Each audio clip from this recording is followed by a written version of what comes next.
Olá! O nosso convidado de hoje para o Escoliose Talk Brasil é o professor Carlos Castro. Ele é fisioterapeuta, foi professor do Departamento de Fisioterapia da Universidade de São Carlos por muitos anos, por 36 anos. É especialista em linguística pela Unicamp, com estudos na área de linguagem da dor. Especialista em gestão e cuidado em saúde pelo Departamento de Medicina da UFSCar.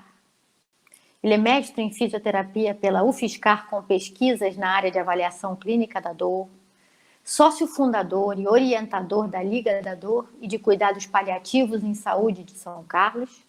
Membro da International Association for the Study of Pain, a IASP. Membro da Sociedade Brasileira de Estudo da Dor, a SBED. Desde 2016, é fisioterapeuta na Unidade de Educação e Tratamento da Dor, da Kinesis, Fisi Saúde em São Carlos, São Paulo. E tem a certificação oficial completa na abordagem CIAS, parte 1 e 2, para o tratamento da escoliose. Ele vem nos acrescentar muito nesse nosso Escoliose Talks. Não perca! Olá, Carlos Castro, bem-vindo ao nosso Escoliose Talks Brasil 2020. Você é conhecido por muitos como Carlão. Para mim, também ficou Carlão, assim, e eu vejo por alguns motivos. Esse Carlão fala de um aumentativo devido a muita sabedoria, devido a muita generosidade e um coração também gigantesco. Então é um prazer e uma honra para nós ter você conosco aqui no nosso Escoliose Talks, para conversar conosco aí. Patrícia, obrigado. E o prazer é todo meu estar aqui com você. Que coisa boa. Tenho certeza que as pessoas vão poder aproveitar muito aí o que você vai poder trazer para nós e durante essa nossa conversa de hoje, né? Eu tenho certeza até por causa da sua grande experiência, Carlão, considerando sua bagagem de fisioterapia, que afinal a gente estava fazendo os cálculos, se eu tiver errado alguma coisa você me corrige aí. São 52 anos se dedicando aí, é isso? Mãe do céu, não menos. Menos. Menos? Só 40. Só 40. Então tá bom. Vamos botar então. 40 anos se dedicando à fisioterapia. Com certeza que elas trazem uma bagagem que vai fazer sentido ao que eu vou te perguntar. Agora, uma coisa eu sei que está certa, que foram 38 anos ensinando, né? Como professor, 38 anos aí no papel de professor, na graduação. Então, a gente não imagina nem o número de alunos que você pôde ensinar e que passou aí todo o conhecimento adiante. Foram muitos. E Carlão, eu me lembro, por conta, eu quis fazer essa correlação do seu tempo, de físio e tudo, com as palavras que você usou após você terminar, se eu não me engano, foi no primeiro módulo que você fez do SES, que você tem a formação completa, e você usou palavras que me chamou a atenção, que foram, como você disse, que tinha sido transformador, a questão de você ter visto, né, o ensinamento do SES, enfim, na prática fisioterapêutica no trato da escoliose idiopática do adolescente. O que você tem a nos dizer sobre isso, Carlão? Eu vou pegar os 40 anos de estrada primeiro, para dizer que às vezes uma estrada longa não necessariamente é uma estrada transformadora. Porque a gente pode ficar aderido a conceitos mais antigos, tornar isso cômodo e, na verdade, não transformar nada. A experiência é uma faca de 2 legumes. Sim. Ela pode servir para cristalizar conceitos que já estão ultrapassados, ou ela pode ser instigante para procurar novos conhecimentos. E em relação à escoliose, foi o que eu fiz. Eu vinha muito insatisfeito com os tratamentos que eu fazia, que eu propunha, que eu orientava aos meus alunos. A escoliose ficava, Patrícia, como uma coisa menor, como uma coisa cuja importância não era tão grande. E em 2017, eu já aposentado, encontro o oferecimento aí no Rio com vocês da formação CES. E é engraçado, a princípio, não era eu quem iria fazer esse curso. Eu acho que você não sabe dessa história. Não sei.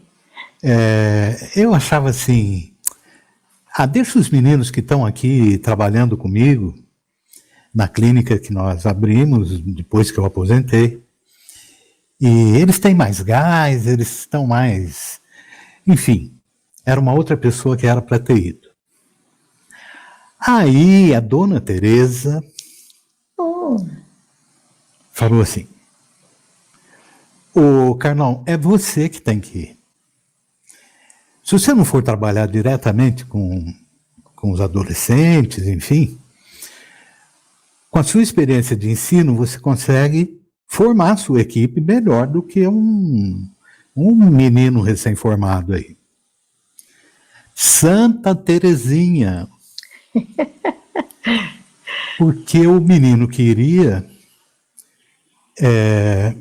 acho que em 2 meses depois que eu fiz a formação, que eu aceitei o conselho da Tereza, ele se mandou, está trabalhando na Austrália. Então eu fui, obviamente interessado, mas sem grande expectativa, sabe? Sim. E aí o que eu encontro? Um mundo absolutamente novo para mim, depois de mais de 30 anos de profissão, me deparar com conceitos que ninguém tinha me explicado, que ninguém tinha me transmitido. E nesse sentido, essa formação foi transformadora. Encontrar os conceitos que eu encontrei dentro desses cursos trouxe uma nova vida para mim. Eu que achava que eu já estou velhinho, tenho muita mais paciência para adolescentes. Patrícia, que coisa bonita que foi passar a trabalhar com essa criançada. Que bom. Quanto que eu aprendi com eles, quanto eles são perguntadores. Sim. E percebi isso também. Quem mais pergunta é quem mais adere. Sim. Não é? Sim. E fácil, tranquilo, com mais segurança do que tudo que eu já tinha feito na vida em relação às escoliose. Porque adquirir nortes, eu não digo norte, eu digo norte, norteando, né, uma abordagem que transformou completamente a minha prática. Isso sem dizer também, você me acha generoso, eu quero dizer da sua generosidade de ter vindo a Carlos e dividir o seu conhecimento com os princípios básicos da intervenção, não necessariamente de um método, mas de uma forma de pensar com as melhores evidências científicas disponíveis. Sim. Esse é o fundamental, né? Então eu voltei muito encantado e foi muito bom. Realmente é o encantamento, assim, que só quem passa, talvez, por ter visto o outro lado e ver com aquela visão como se fosse uma questão mais rasinha, e depois que a gente se dá conta da questão, se a gente pode fazer essa comparação da profundidade que é, se fala, opa, tem um impacto mesmo, né, Carlão? E é isso que eu acho, como você falou, aí sim, transforma, né? E tira aqueles conceitos que, enfim, estavam lá atrás. Que bom saber que já alguns adolescentes aí puderam estar num caminho melhor, porque isso realmente transforma, e vai muito também nessa parte de educação. Acho que quando a gente conversa com eles, eles perguntam, eles entendem, tudo fica mais tranquilo, né, Carlão? Sim, Fica muito bonito. mais. Uhum. Muito mais. Que maravilha. Uma outra coisa, Patrícia, que eu tenho que te dizer, Sim. é que mais do que as técnicas de tratamento, claro que elas importam, Sim. é a metodologia de avaliação Sim. que é a transformadora. Você sabe que eu uso até hoje o seu roteiro de avaliação, que você bom. propõe nos seus cursos e tal. Uhum. E eu percebi uma coisa interessante. Eu faço essa avaliação,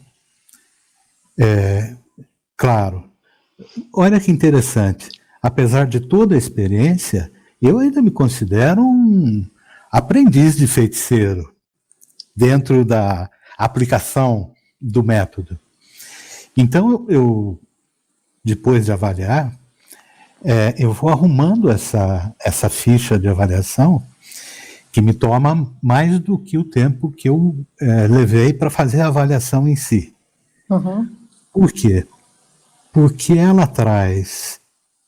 ela coleta informações que são importantes para uma coisa que o paciente e a sua família pede, que é um prognóstico.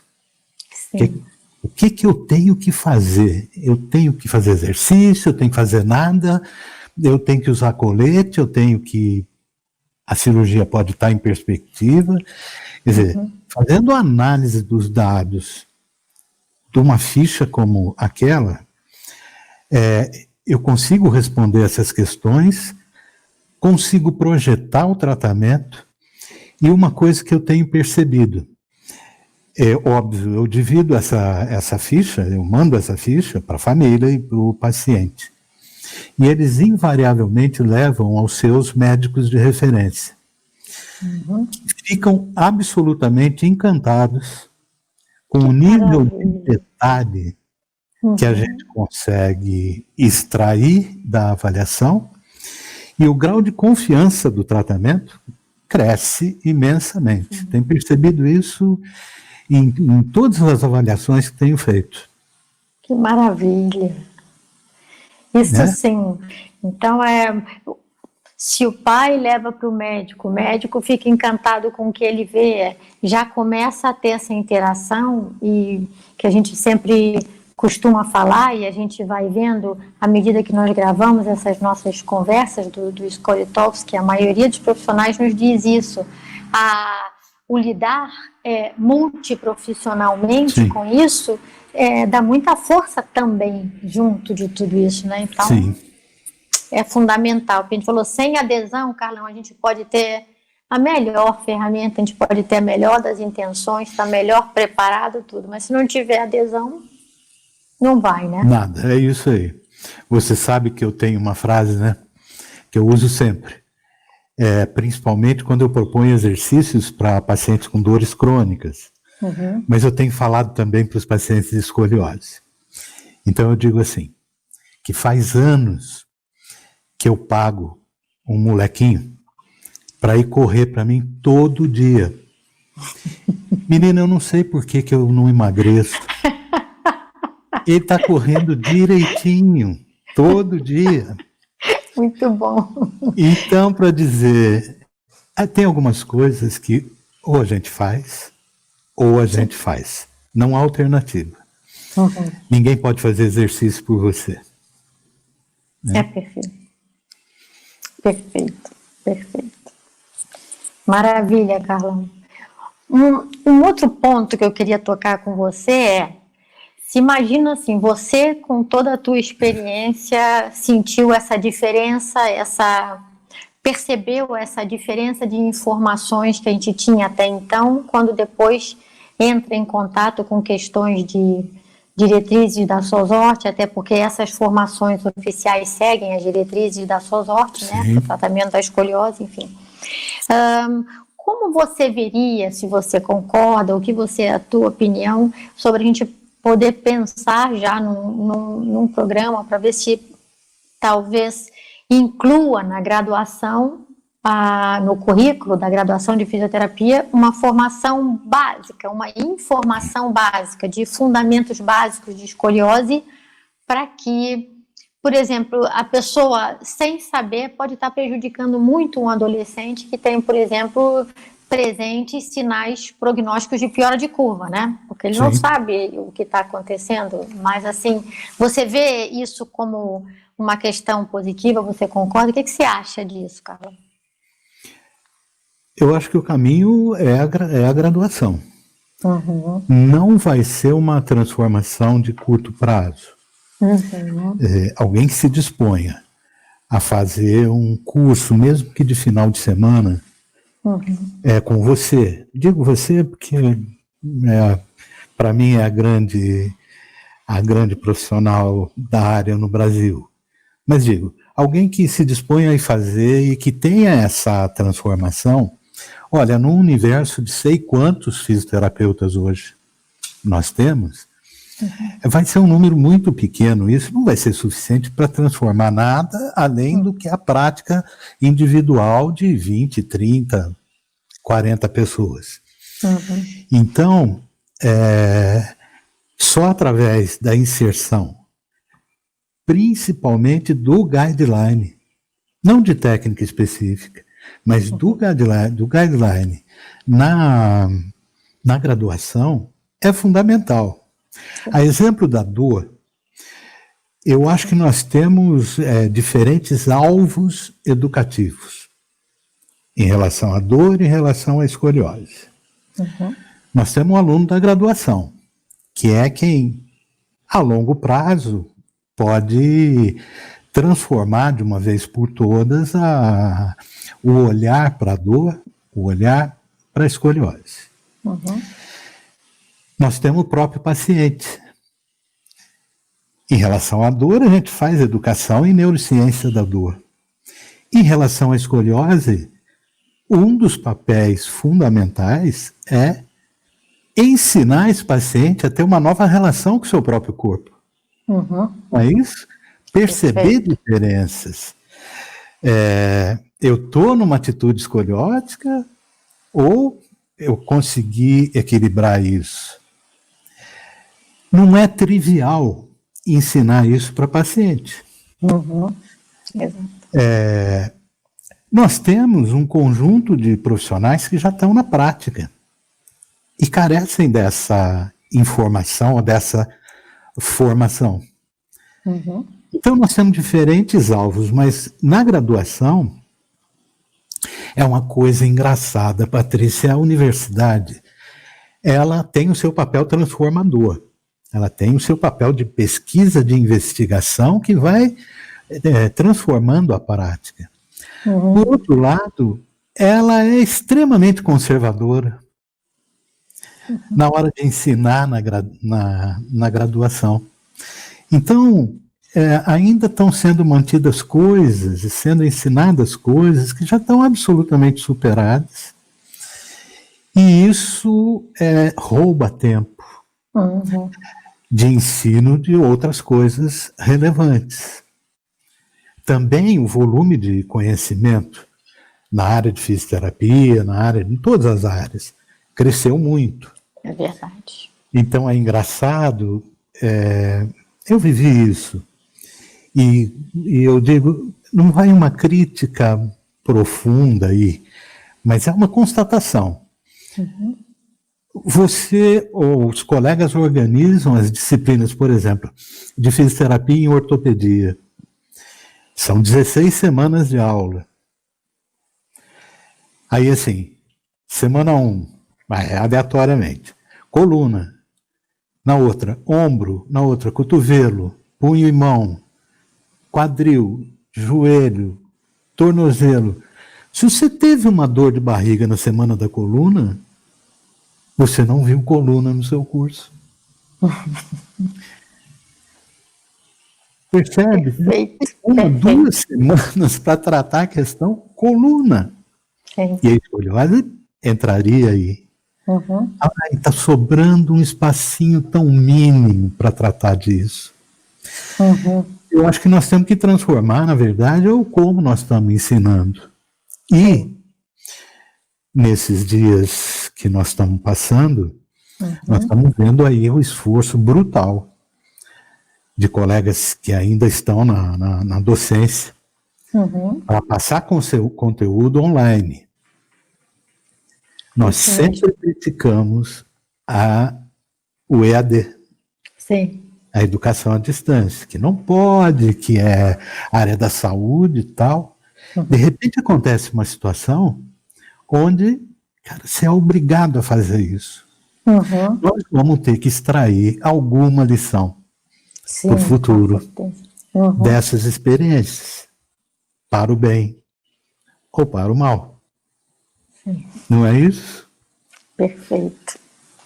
Esperamos que no máximo de bem possível, mas eu acho que todos nós estamos, a humanidade está num processo de aprendizado muito grande agora, que vai até além disso, mas nos atendo a esse assunto que a gente está se propondo a colocar aqui, é justamente isso, nessa parte toda relativa à educação, sim, sem dúvida, vamos ter transformações e vamos ter que pensar na melhor forma possível disso acontecer, né, Carla? Mas, enfim, respondendo mais diretamente a questão da graduação, não pode mais tardar. Sim. O inserir os guidelines da SOSOR no ensino de graduação. Não é tão impossível, não. A base, que também tem esse particular. Sim. Os alunos da graduação precisam de base. Perfeito. Meu modo de entender. Eles não precisam do último artigo sobre... Não é isso. A base é que vai permitir com que eles cheguem a essa literatura de ponta. Né? Perfeito. Perfeito. Para mim é isso. Então, vamos torcer para que em breve... Torcer de um lado e do outro já pensar em possíveis estratégias para que isso aconteça da forma mais breve possível, para ajudar a transformar aí muitas vidas, né? Muitos adolescentes, enfim. Sim. Perfeito, Carlão. Em relação, você já tocou um pouquinho nesse assunto e vamos chegando na questão que eu gostaria de colocar para você, que você é um dos pioneiros no estudo da dor, né? Algo deve ter naquele momento também, você viu, aqui tem uma coisa que vai bem mais além do que aquela noção que eu estou aqui de princípio. Eu vejo, e a gente já conversou isso antes, e eu vejo isso, eu tenho conversado com muitas pessoas sobre... há uma semelhança, vamos dizer assim, se há alguma semelhança entre a forma como a dor e a escoliose são vistas por quem não as conhecem profundamente, que elas olham, bom, aquilo está ali como se fosse uma questão, ou veem a dor ou a escoliose superficialmente. Então, acho ok, eu posso lidar com isso, é simples. E, na verdade, são duas condições... são duas condições extremamente complexas, a dor eu não posso nem chamar de condição, você vai dizer melhor aí o que é, mas enfim, com o seu conhecimento de dor, e a gente vai entrar no nosso terceiro tópico agora, que seria a escoliose do adulto, que tem uma coisa bem diferente da escoliose do adolescente, porque normalmente a escoliose do adulto vem acompanhada de dor, e essa questão profunda de dor crônica, né, que hoje está sendo muito discutida, E volto a dizer, você já estava lá há muito tempo atrás estudando isso e lidando com isso. Como você vê qual seria o seu olhar sobre isso? Quais as suas palavras, enfim, qual é a tua ideia sobre o tratamento do adulto com escoliose e com a sua dor crônica? Ok. Olha, Patrícia, de novo, embora eu tenha uma estrada longa, eu vou referir o ano de 1982, que eu começo a estudar mais sistematicamente as coisas ligadas à dor e à dor crônica. Então, embora eu tenha uma estrada muito longa, foi só em 2014 que a minha prática em relação à dor também se transformou. Quando eu encontro os estudos, os escritos relativos à educação em neurociência da dor. Também foi uma coisa transformadora para mim.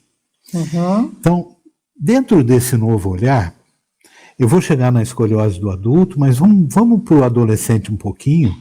Quer dizer, em termos canônicos, a gente falava assim, dor em adolescente é bandeira vermelha. Pode procurar uma doença, não necessariamente. Então, a primeira coisa para desmitificar é que a escoliose seja necessariamente dolorida. Não. Normalmente ela não é. Mas se eu tenho isso no adolescente, uma escoliose que cursa com dor, a gente tem que ter um olhar biológico, uma investigação da parte biológica das bandeiras vermelhas, com mais rigor, mas dentro de um modelo biopsicossocial. Vou contar um caso. Perfeito. Eu tive uma paciente dos seus 13 anos que me procura por conta de dor nas costas. Uma dor na altura de T12, por ali, acompanhando a costela à direita, e uma escoliose de 10 graus. Eu quero que a gente fale assim, nem é escoliose ainda, né? Muito bem. Mas a dor referida exatamente na vértebra apical, olha, eu revirei os exames de imagem, pedi auxílio para colegas mais experientes em olhar ressonâncias e tal. Nada. Eu começo a perceber que essa dor não fica mais localizada ali, ora ela está na cervical, ora do outro lado que não tinha queixa, enfim. Essa menina, bom, antes, eu podia levar imediatamente para o psicossocial, mas a gente tem que estar atento. Por exemplo, ela começa a queixar uma dor na região inguinal contralateral à curvatura. Se eu deixasse por psicossocial e não fosse lá verificar, eu não teria visto uma hérnia inguinal. Que acabou depois necessitando de uma cirurgia de correção. Né? A partir da verificação, eu pedi para que procurasse um médico e a cirurgia foi feita. Entretanto, aquelas dores originais, com o passar das sessões, do conhecimento, tanto dos pais quanto da própria paciente, se revelou de fato uma queixa psicossocial. Era uma maneira de chamar a atenção dos pais. E esses pais eram extremamente preocupados com saúde. Qualquer queixa de dor, eles corriam para o pronto-socorro, levavam a menina. Enfim. Mas o que de fato resolveu o problema? Ela já não estava mais em acompanhamento comigo e veio até a minha casa para trazer algum presente de Natal, alguma coisa assim. E eu perguntei como é que ela estava, ela disse, estou ótima. Sem dor nenhuma? Sem dor nenhuma. que legal. E como é que vai a escola? Eu voltei a estudar na escola que eu estudava antes.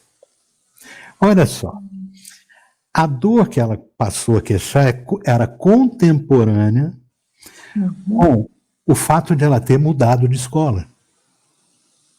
Por conta de algum BO desses de Facebook que curtiu a fotografia do namorado da outra, resumo, ela mudou de escola.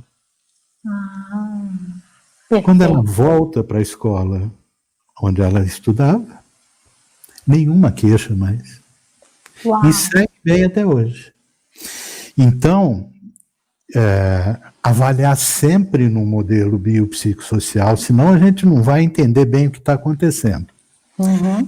Indo para a escoliose do adulto, que a gente sabe que pode acontecer e até progredir, dependendo do grau da curvatura no final da maturidade óssea.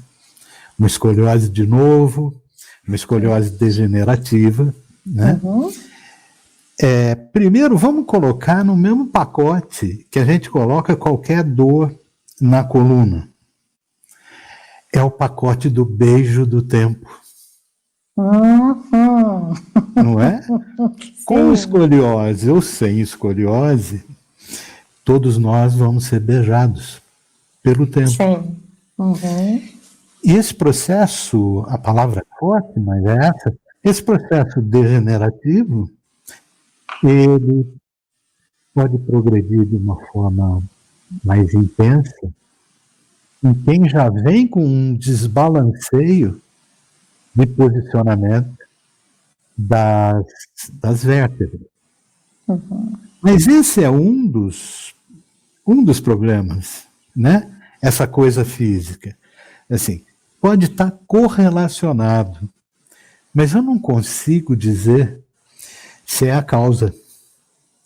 Se a escoliose, de novo, se é a progressão da escoliose é que causa a dor.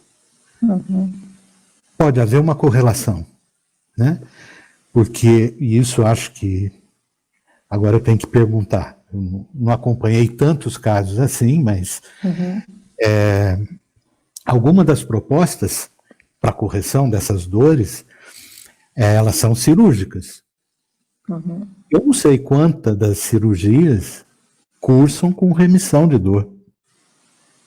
Não sei mesmo.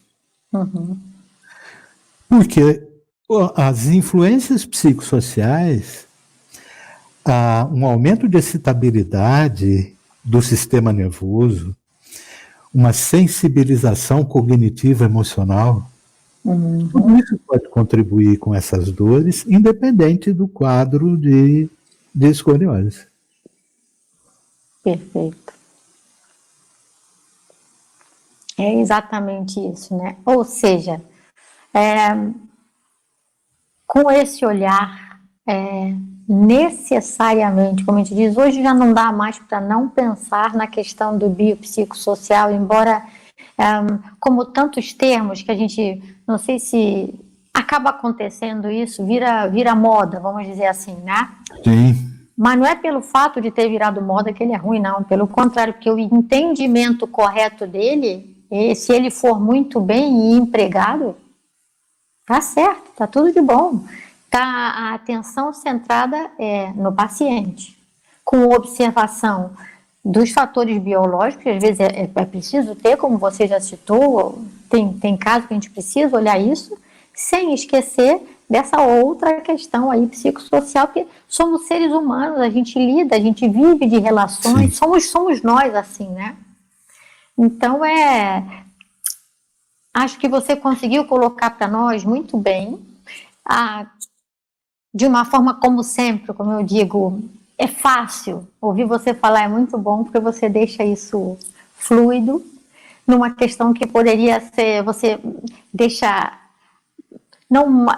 deixa mastigável. A gente tem que mastigar, mas você apresenta isso de uma forma muito que nos permite até sentir melhor o paladar disso tudo, Carlão. Adorei. Que bom. Muito bom. Tenho certeza que vai poder contribuir muito, muito.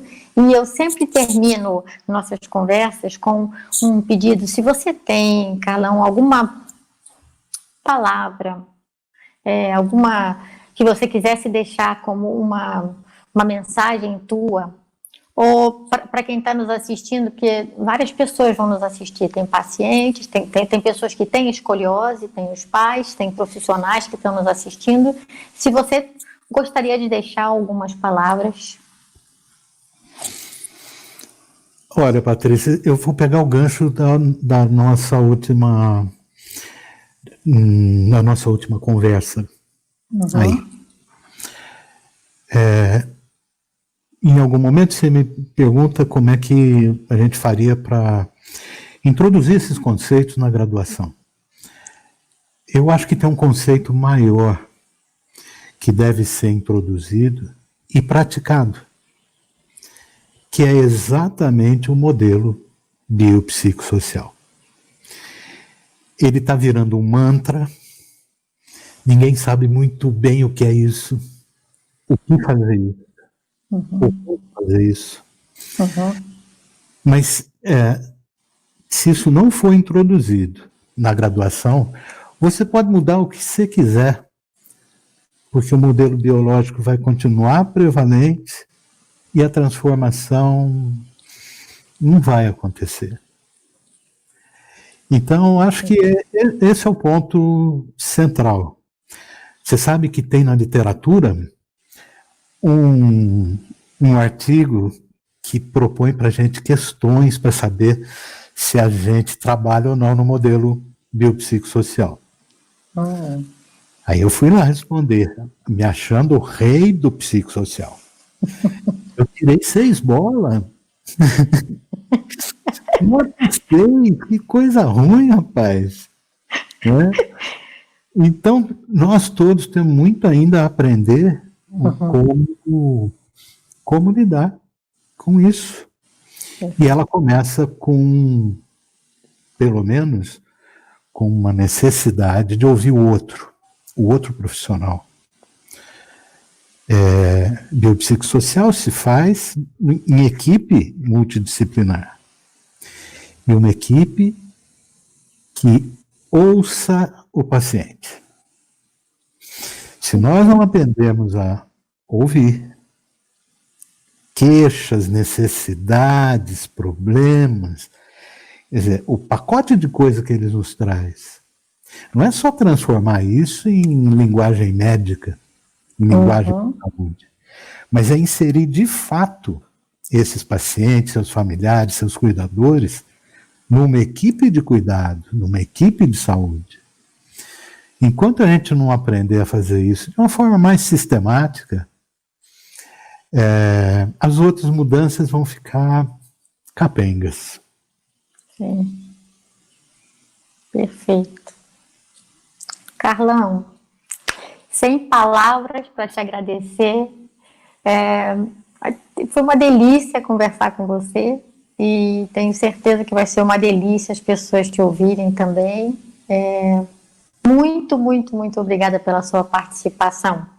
E agora, no final, já posso dizer aqui para as pessoas que eu considerei uma honra, porque você não é muito afeito a vídeos, então me considero aí agraciada por contar com a tua presença de coração, viu? Muito obrigada. Eu que agradeço, Patrícia. Sempre bem-vinda. Fique bem e até breve, Carlão. Até. Abraço a todos. Tchau.